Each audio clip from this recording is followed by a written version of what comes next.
PreStore defines where the trigger sample is located in the captured trace data and is defined as a percentage of the sample depth.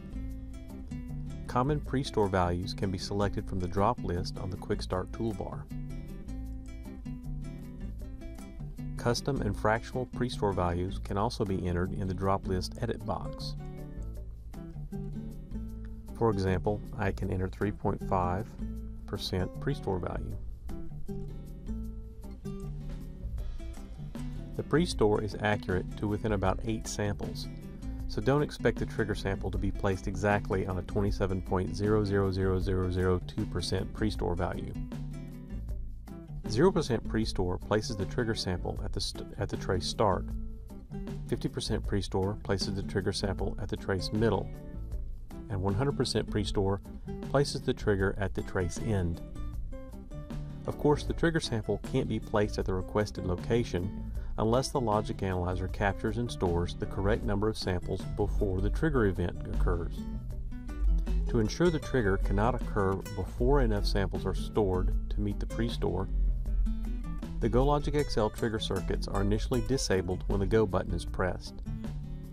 This period, where the trigger circuits are disabled and the XL is just filling its memory with data, is called the pre-fill period. Once enough samples are captured and stored to memory, the trigger circuits are then enabled and the GoLogicXL can then detect the trigger event. If the sample rate is 1 MHz, the sample depth is 1 million samples, and the PreStore is 50%, then the trace capture spans exactly 1 second. The trigger sample will be placed on sample 512,000, and after the GoLogicXL starts running, 1/2 second must pass before the trigger circuits are enabled.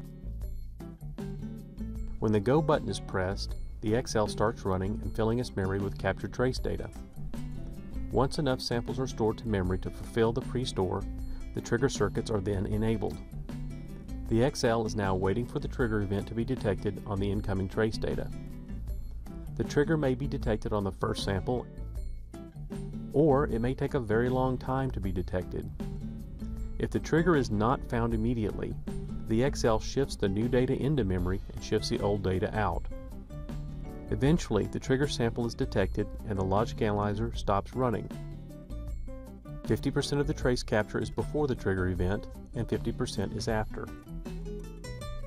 Now let's look at another example where the trigger is detected before the sample depth is filled.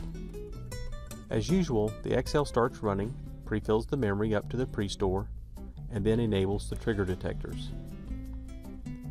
Once the trigger is detected, the GoLogicXL just continues running until the sample depth is fulfilled and then stops. Now suppose the XL trace is stopped manually before the entire sample depth can be captured. You could probably only do this with a very slow sampling rate. Since the full sample depth was not captured, the trigger sample may not appear in the desired location relative to the entire trace.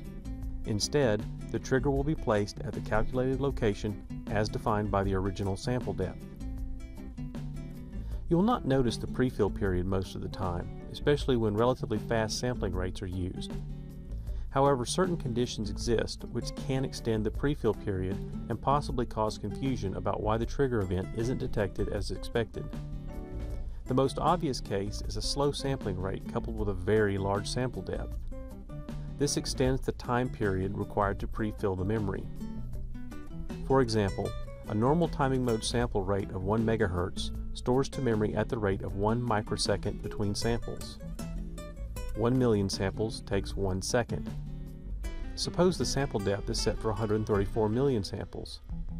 About 2.25 minutes are required to store that many samples, so if a 50% PreStore is selected for this trace size and sampling rate, over a minute must pass after the XL starts running before the trigger hardware is even enabled and can detect a trigger event. Now I want to show an example of the status that you'll see on the toolbar during the pre-fill period when it's waiting to trigger, post-filling, and downloading the data. The usual process when you hit the Go button. I've set everything up exactly the same as the previous diagram, 1 MHz, 1 million samples, and the PreStore is 50%.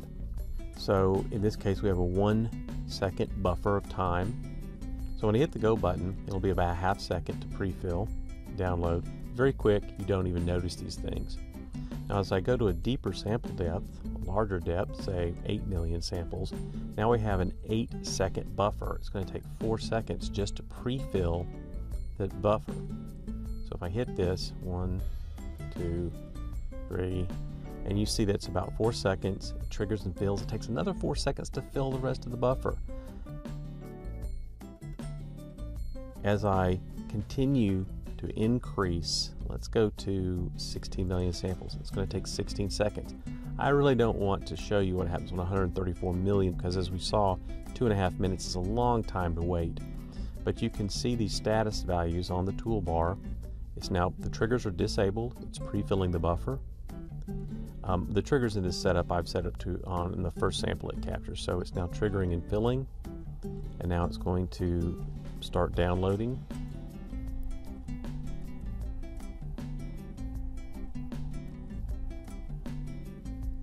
Transitional timing mode is another case that might extend the pre-fill period.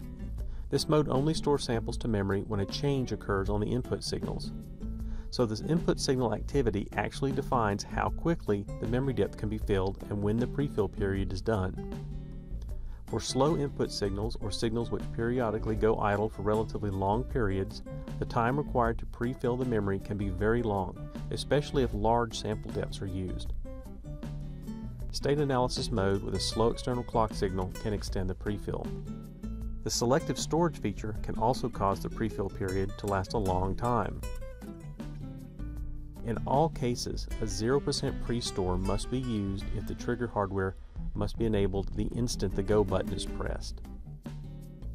The next video discusses ambiguous trigger digits that may appear in the trigger forms.